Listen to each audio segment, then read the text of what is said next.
going to hurt him.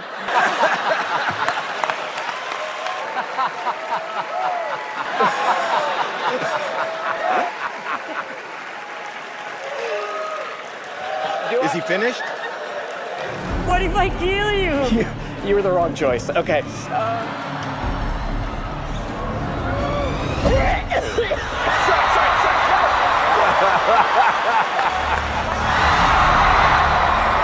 What if I put it in? Look at his face. Look at his face. I don't want to. Pull it. Pull out the sword! I can't. It was really touching for me, your song. Thank you. I know very well the sickness of addiction, and to hear that song, for me, it gives me a lot of hope about people that are going through your problem. Watch folks know this magic doesn't just happen after 5 kids. Oh no, my friends, this is Slim Fast mixed with vodka. Whoa!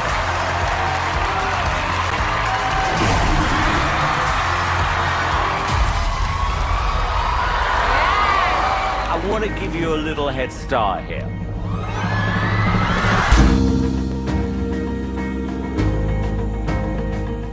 Episode 4 of America's Got Talent was incredible. It was awesome. It was every word in the book, and Simon Cowell hit his golden buzzer. In this week's recap show, we talk about the Sofia Vergara moment that had everyone buzzing, our top 3 performances of the week, and the epic fail of a performance that had us saying, what the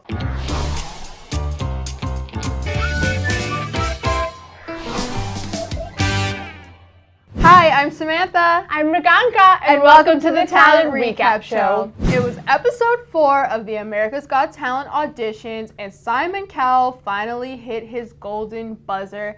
But you guys, last week we asked for variety, and they finally delivered because we saw some amazing acts on the show. We had Fang Yi, who totally rocked out with his ukulele, and I loved it. He also was on the Ellen Show and went viral in Asia with Asia's Got Talent.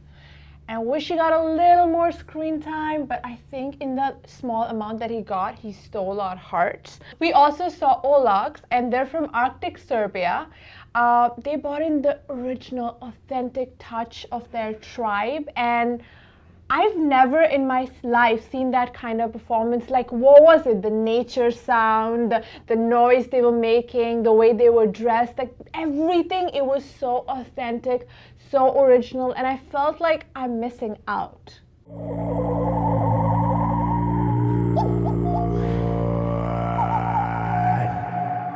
Yeah, and they also did a really popular song and they made it their own. And we also had the Lilac Band, who didn't get as much screen time, but they are really prominent and well-known, amazing rock band. But I think one of the big stories that we had was that Simon Cowell did his typical Simon. Oh God. Stopped the performance when Ashley Marina got on the Give a second stage, song. was like, no, you need to do another song. And she did the other song, and Simon was like, this isn't for me. And then Simon was like, see, what you're gonna do is go down to the basement and perform a song that was written by a male artist so that you can show some, range and be different. Okay, first of all, she gave me Ainsley Byrne vibes, like, weird, even though she didn't cry this whole time. It took me back to last season, and let us know if you remember that too. Also, Simon is a softie, and the minute she started singing about her dad, it was like you could see a little pulp of Simon sitting on the judge's table because he just melted, and there was no sense of criticism that was going to come out of him. Even after the end of the act, he was like, if my son sang this song, which, like, he just wants to be loved by Eric. It was adorable. My son sang a song like that about me. I would melt. We also had Noah Elps. Yeah. And I have so many thoughts about it. First of all, I can't watch people like do things with their bodies. Like, it kind of makes me go weird. But I loved his story. Yeah, I did the ventriloquism thing. We saw this a few weeks ago with Frenchie Baby. It'll be interesting to see how they both do in the next round of the competition. But I think that the big moment, the huge moment that had Sofia Vergara in complete awe and shock was Brett Loudermilk, who was a sword swallower, and he called Sofia up to the stage and was like, I need you to take the sword out of my mouth. And Sofia was just not having it. And I think this was the funniest moment that I've seen on this season so far. No, I beg you, I can't. What part of when I wink did you not understand? Look at his face. Look at his face. I don't want to. No. Pull it. Pull it! Pull it! You can't do it. Pull out the sword! I can't. Just pull it out! It's stuck there. No, it's not. It's not.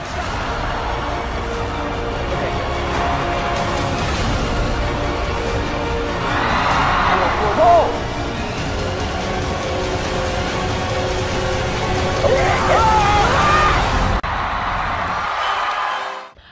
Okay, this season, I think also last season, a little bit of shade maybe, but I mean, come on, Sofia, it was this moment, you know, when you saw this episode, it was like, okay, Sofia brought so much life to the show. She was, and I'm telling you, she was not overreacting because what she was feeling, I was actually feeling it too, because I can't. If you tell me to pull out a sword out of somebody's mouth, my first instinct is I'm gonna kill them. I want no part in it. Just get me out of here. And you know, the way she ran out of America's Got Talent stage, it made complete sense. And I think this episode belonged to Sofia, and of course to the sword fighter. Yeah.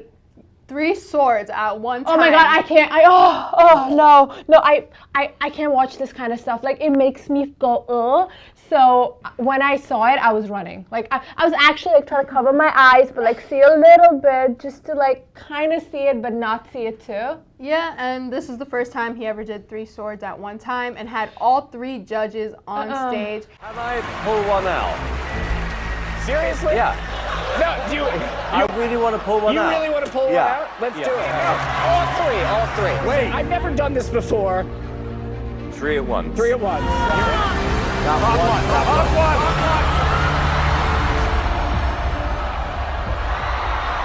Oh my God! You're gonna get acid reflux. And I'm saying 3 judges because you may have noticed that Heidi Klum was not present during this episode because she was under the weather. We know that it was because that's when COVID first started and she was out for a little while and people were just wondering what was going on with her. But if you want the inside scoop about what happened to Heidi Klum during AGT filming, head over to talentrecap.com for that tea. But you guys, I think it's time that we get into our top 3 performances of the night. And at number 3, we have the Spiral Bros. Okay, my love for Philippines goes deep.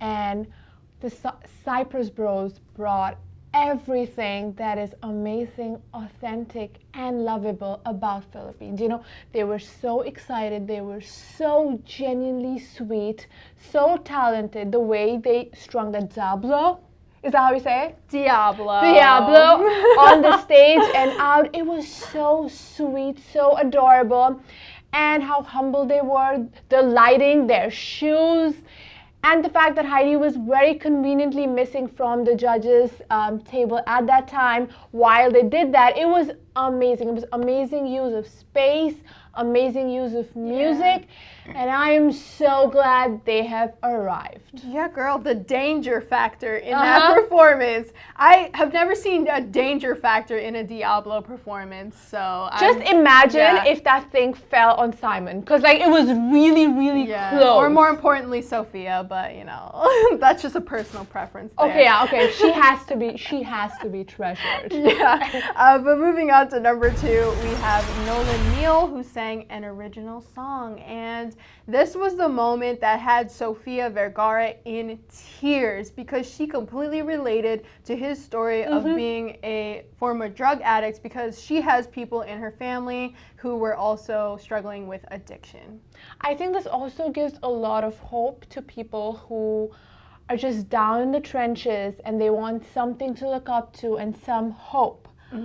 Also, okay, all that said, Sofia Vergara cries so pretty that I can't. I'm just like, can you look ugly for a second? Okay, but like, okay, that aside, I also feel like the song had that, like there was this moment when the song ended and the judges started talking and, you know, we focused on the audience and it was like that song really connected to the people. And I feel like if a golden buzzer had not been given out by then, I think they were a strong, like he was a strong contender for the golden buzzer because it wasn't just the audience, it was the, like it was just everybody in the room felt what he was trying to say. But it wasn't the emotional backstory that made this performance great. It was the fact that his song really had a positive message that resonated with each and every person that was in the audience. You know, we saw a lot last week of emotional backstories for singers, and it was kind of refreshing this week for a song like this, an original song, which is not easy to perform on a stage of this caliber, really be successful. But I think we gotta go to our top performance of the night, and it was the Waffle Dance Crew, Simon's Golden Buzzer. Okay, all right, I have to mention this. I have to mention this. I've seen them perform. I promise. I live in New York. They are our New York boys. We both have a lot of New York pride, and the way they danced, the way they performed, their story, and the way they were in sync. Even when they were dancing separately, their steps were coordinated, and especially the part where he spun and everybody just like a deck of cards just fell like that. It was so beautiful, and I was so proud of the fact that they are New Yorkers representing us, even though I'm kind of upset that they said that New York, like, they don't really have a lot of hope from the city. Like, come on, you're in New York. We have hope, we have love, and we love you. But you know what? Even if you don't love us, New York loves you. I think everybody loves them. Simon Cowell loves them, and honestly, that's the most important thing, I feel like, on America's Got Talent. And I'm surprised that I haven't seen them on the subway, but you know, maybe I'll see them around in the future. If you guys are watching it, do you perform near Herald Square? If yes, let me know, because I'm telling you, it's impossible for those men to look that similar. Like, it was a moment of deja vu for me. It's true, I was there. I watched it happen. She was like, I met one of those people. I promise. But I think it's time to get into our WTF moment of the week. It's the moment that had us saying, what the f***?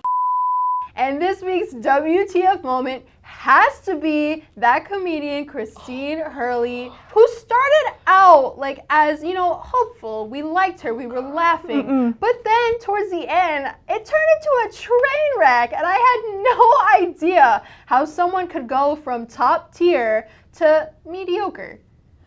Okay, listen, you have to understand, I have really strong secondhand embarrassment. So when I saw her, like the train wreck go down, and then once she said she messed up, and I was like, oh God. And then the second time she's like, I messed up. And I was like, oh my God. Like there was this awkward silence, and then Simon's face was like even he didn't know what to do. And then when she tried again, I actually had to leave the room because I felt so bad for her. Like, what do you want me to do? It's true. Like, I don't know where to run. And the fact that like she had to stand there while the judges explained why she couldn't go further made it even more awkward, because just imagine standing there knowing that you've completely messed up, but you have to still take it in this stride. And then Harvey being Harvey, he's like, yes, you should totally be on the show. Yeah, Howie actually went backstage and had like that nice moment and was like, you're funny, it happens to everybody. But again, it's true, because I was there. I saw her run out of the room because she was embarrassed. And that was Jimmy Hurley. Who's that? Oh, I'm sorry. That's my husband. Husband. Oh my goodness. Oh my goodness. So, so my life is crazy. It's a 6-week course. Oh, I screwed that up. That's okay. That's okay. It's a 6-year course.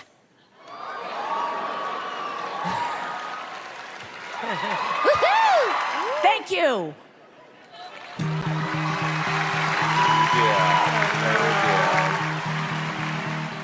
Okay, I need you to promise me something, like, because you're the real one, okay?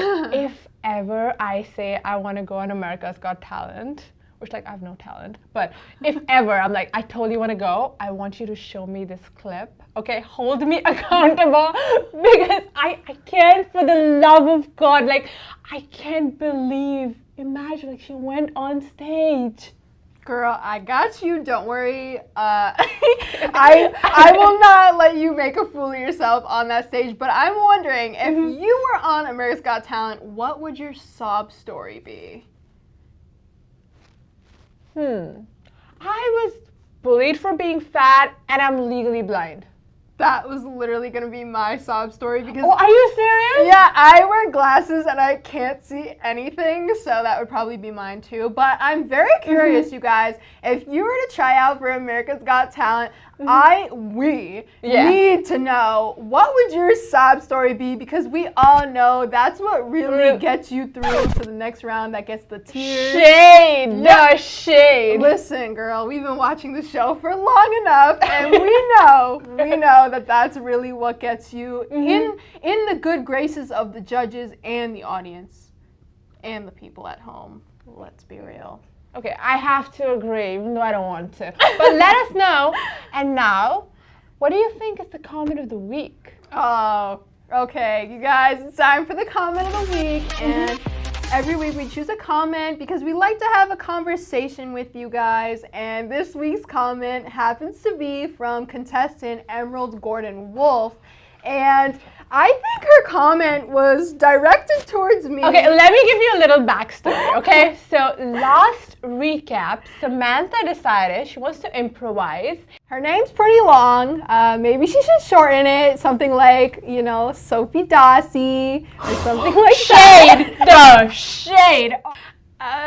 Yeah, that was awkward. Yes, I said that, but Emerald said, awesome recap. I'd just like to add that as a variety act, it's so hard. We're asked to do something no one has ever done before every single week. And she goes on to say that singers aren't expected to invent new notes. And for variety acts, it's just a lot harder because we have higher expectations for them. And I think that she has a point. Emerald girl, if you're out there, I meant no harm. I think we could be friends. But I do think she has a point because we expect a lot out of variety acts. We want them to show us something new, something fresh, something that will knock our socks off. Not only us, but also I'm pretty sure the rest of the people watching at home. However, I do think that you should probably shorten your name to something a little more, you know, cute and sweet. And more memorable, because it's easier. Yeah, like Emerald Wolf, you know, take out the Gordon part. I'm just trying to do you a favor. Like, she's really nice, I promise, don't hate her.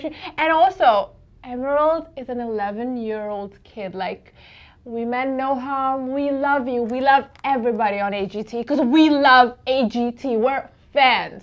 Yeah, Emerald, if you're watching this, leave a comment down below. It's all love. We love you here at Talent Recap. For all you guys in the comments that want us to shut up, I think this is the time.